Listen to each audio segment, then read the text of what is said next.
الحمد لله رب العالمين، والصلاة والسلام على أشرف الأنبياء والمرسلين نبينا محمد وعلى آله وصحبه أجمعين، وبعد. دا ځینې ورونو په مشوره باندې دا حلقات یا دا مقاطع پیش کیږي چې په هغې کې ځینې هغه اختلافي مسایل ذکر دي چې د هغې تذکره زموږ مجلسونو کې ډېره زیاته کیږي. دا مقاطع به ډېر مختصري د دې لپاره چې اورېدونکي ترې فایده واخلي. که اوږدې کړو نو بیا سامع یا اورېدونکي نه اوري. خو د دې نه مخکې چې موږ یو مسله شروع کړو، دا یاد ساتئ چې څومره مسایل چې موږ ذکر کوو هغې کې به د خپل زړه نه د دماغونو د سینې نه تعصب وباسي او صرف به خپل مخې ته قرآن او حدیث ږدي او خپل غرض او مقصد به دا وګرځي چې د رسول صلی الله علیه وسلم تابعداري کول غواړم او د الله په شریعت باندې عمل کول غواړم. کله چې ستا په زړه کې دا وو او تا دا غوښتې، نو الله سبحانه وتعالی به تاله توفیق درکړي او حق به تا ته درښکاره کړي. او کله چې ستا په زړه کې تعصب او یو مذهب چې راټینګ کړی یو مولا او یو علاقه او یو ژبه او یو ملک چې راټینګ کړی، نو دا کېدی نه شي. او که تا ته د نوح علیه السلام عمر میلاو شي، نو په هغې کې به ته هم هدایت میلاو نه شي. ځکه چې الله سبحانه وتعالی په قرآن کې یهدي الیه من ینیب، الله هدایت هغه چا ته ورکوي چې الله ته واپس کېدونکی وي، په زړه کې انابت وي، په زړه کې خشوع وي، یره وي د الله نه، او حق پرست وي، په حق پسې ګرځي. دا څومره مسایل چې موږ ذکر کوو په اختصار سره په دې حلقو کې یا په دې مقاطعو کې، هغه به صرف او صرف دې لپاره چې قرآن او حدیث واضح شي او د الله شریعت واضح شي او خلک پرې عمل وکړي.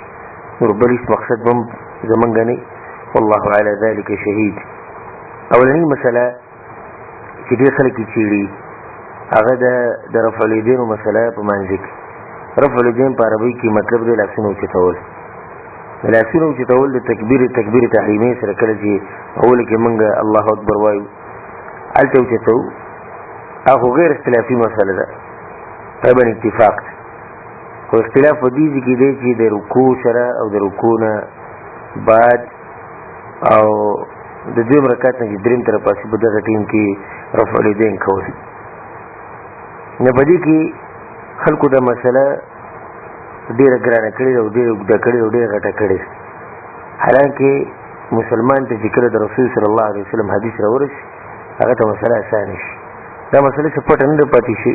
الله سبحانه وتعالی د شریعت واضح کړی چې دا ګنې پټه پاتې شي او موږ ته پته نه لګېدلی او نه رسول صلی موږ ته بیانه کړې نه. رسول صلی الله علیه وسلم نه د صحابو نه تابعینو په سوونو اثر راغلي په دې مسله کې. دا مسله ښه واضحه ده، خو دا پټه په هغه چا باندې ده چې د هغه په زړه کې تعصب وي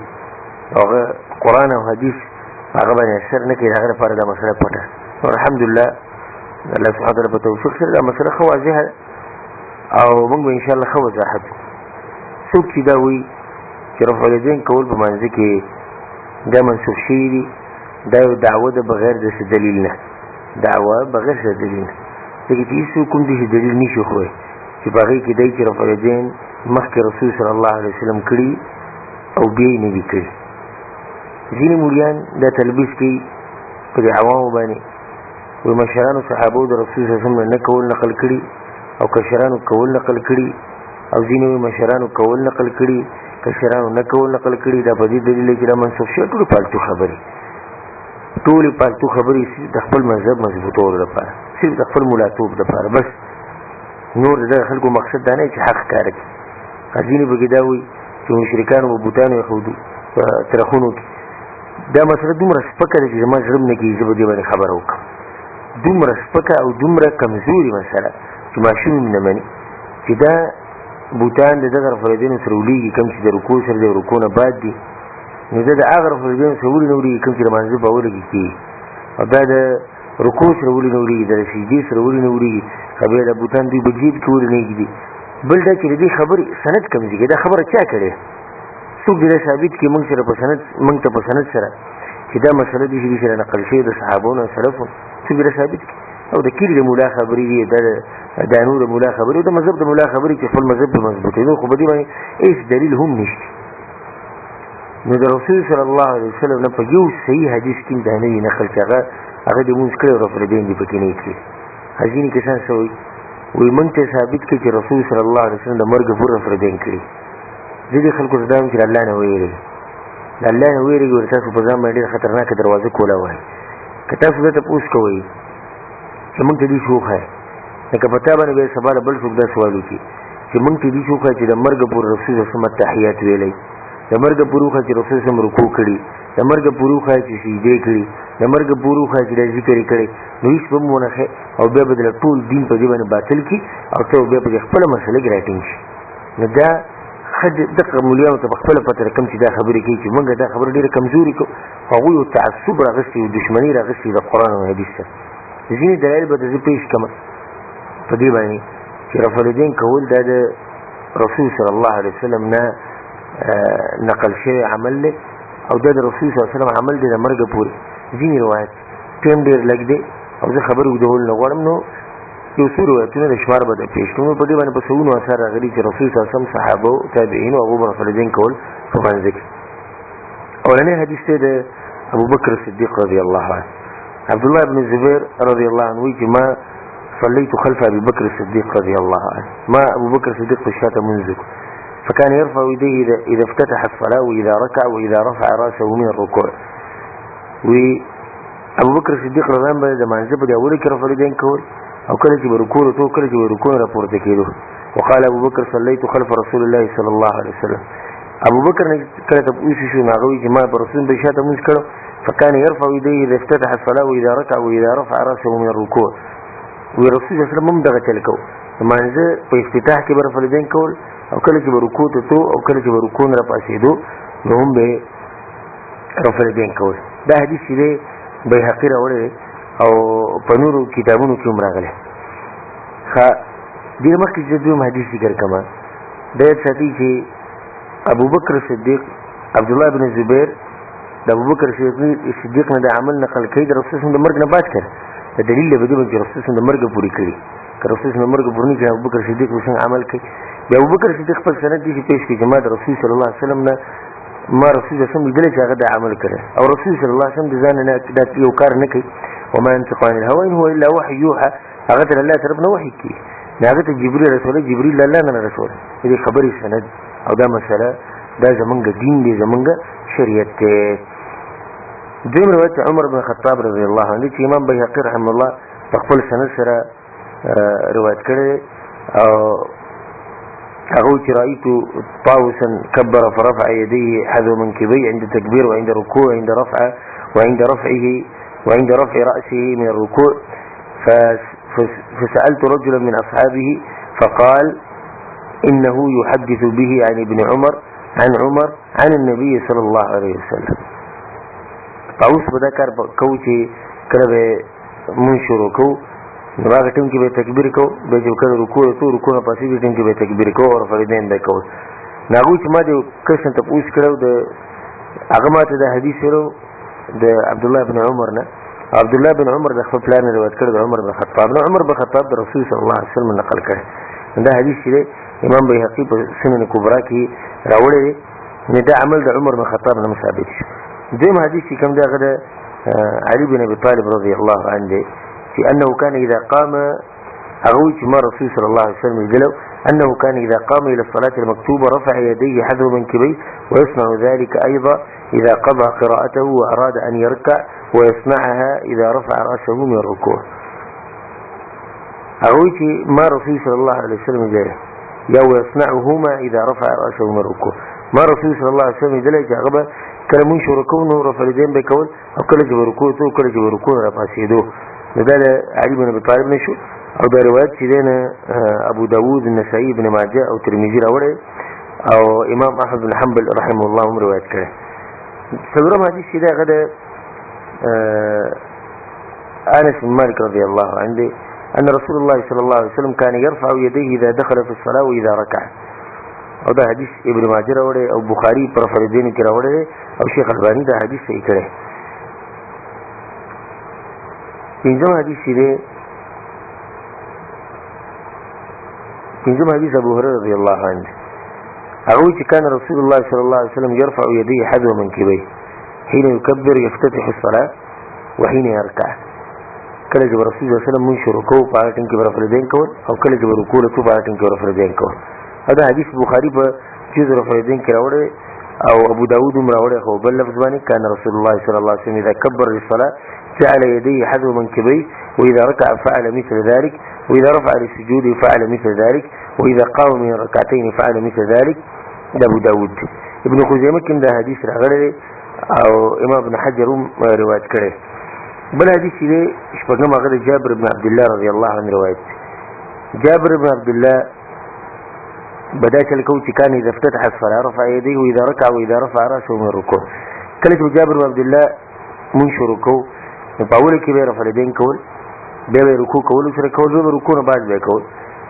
نکاح چې به تاسو کو چې دا ولي ويقول رأيت رسول الله صلى الله عليه وسلم فعل مثل ذلك. وما رسول صلى الله عليه وسلم ما رسول صلى الله عليه وسلم هغه دا کار دي شکو. او دا حدیث ابن ماجه راوړی او بخاری په فرضین کې راوړی. د عبد الله بن عمر روایت ته رضي الله عنهما وی رأيت رسول الله صلى الله عليه وسلم يرفع يديه إذا كبر وإذا رفع رأسه من الركوع ولا يرفع ذلك بين السجدتين. وما رسول صلى الله عليه وسلم دلو چې هغه به کله په اوله کې تکبیر ویني او لاسونه به وشتول يرفع يديه اذا كبر واذا رفع راسه من ركوع کله چې رکوع چې دونه پاتین کې به رفع الیدین کو. او دا حدیث صحیح مشهور دی په اجماع د محدثینو سره د شرق نه د غرب پورې. دا حدیث محدثینو په منځ کې دومره زیات مشهور دی چې د شرق نه د غرب پورې د شي عالم نشي چې هغه دا حدیث نه معلوم. عبد الله بن عمر رضي الله عنه. بل حديث كده غدا وائل بن حجر رضي الله عنه روايته وقال صليت مع النبي صلى الله عليه وسلم فكبر حين افتتح الصلاة ورفع يديه ثم رفع يديه حين أراد أن يركع وبعد الرفع. هذا حديث نسائي راوړی امام نسائي او بخاري پر فرضین کې راوړی او امام مسلم راوړی او امام احمد او ابو داود او شیخ الباني دا حدیث یې کړی دی په صحیح سنن النسائي. نهم حديث سيد مالك بن حويرث رضي الله عنه ويتي أن رسول الله صلى الله عليه وسلم كان إذا صلى رفع يديه حين يكبر وإذا أراد أن يركع وإذا رفع رأسه من الركوع. أو ده حديث ده بسنن النسائي كشتي صحيح ابن ماجه كده بمسلم كده بخاري كده أو في رواية كده رأيت رسول الله صلى الله عليه وسلم حين دخل في الصلاة رفع يديه وحين رفع رأسه من الركوع حتى حاذتا فروع أذنيه. هذا بصحيح النسائي وبصحيح أبو داود كي أو بيرواه الغليل كندي. هذا حديث متفق عليه. بل حديث كده غدا أبو موسى الأشعري رضي الله عنه حديث. أبو موسى الأشعري قبل مرقره يورز داوي وتوسد الرسول صلى الله عليه وسلم منزلة فكبر ورفع يديه ثم كبر ورفع يديه للركوع ثم قال سمع الله لمن حمده ثم رفع يديه ثم قال هكذا فاصنعوا. او دا حدیث دار قطنی راوړی او بیهقی راوړی او امام سیوطی روایت کړی نه دي کې هغه خپل مرګرو ته مونږ کوي د رسول صلی الله علیه وسلم چې کوم دې ذکر او رسول صلی الله علیه وسلم په دنیا کې نشته. دا دلیل دی په دې باندې چې رسول صلی الله علیه وسلم د مرګ پورې د عمل کړي. تلک 10 کامله دا لږ حدیثونه کافي او د نور صحابونه هم نقل لي لکه عبد الله بن زبير رضی الله عنه ابو داود کې د روایت راغلی او د محمد بن مسلمه حدیث ته او دغه شان نور صحابه کرام نم نقل لي چې د ځینې نمونه به تاسو ته چې په اختصار سره ذکر کوم چې تاسو ته یادي یا کڅوک تاسو کول غواړي چې څوک معلومات کول غواړي یا څوک د علم اضافه کول غواړي نه چې هغه ته یادي. امام تقي الدين سبکي رحمه الله خپل رساله رفع الیدین کې دا خبره کړې ده